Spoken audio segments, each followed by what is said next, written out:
Debatet shoqëruan mbledhjen e kolegjit të ankimimit dhe sanksioneve sot. Ilir Usmajli, antar i KAS dhe përfaqësuesi i Partisë Demokratike Marash Logu, u përfshin në debate të forta gjatë seancës së sotme.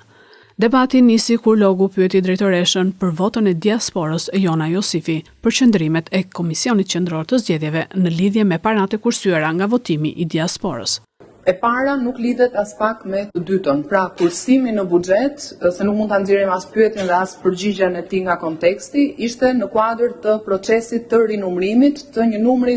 të madh kutish në fakt në qarqe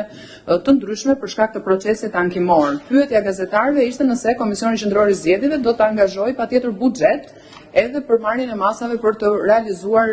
rinumërimin. Komisioneri shpjegoi se KQZ-ja nuk do të kërkojë buxhet shtesë, sepse nga buxheti aktual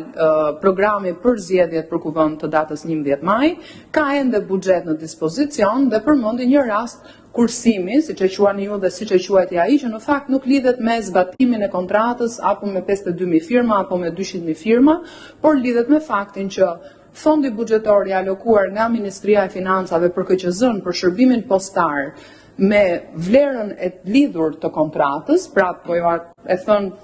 për ata që ndoshta do ta kuptojnë më mirë praktikisht, diferenca midis buxhetit, fondit limit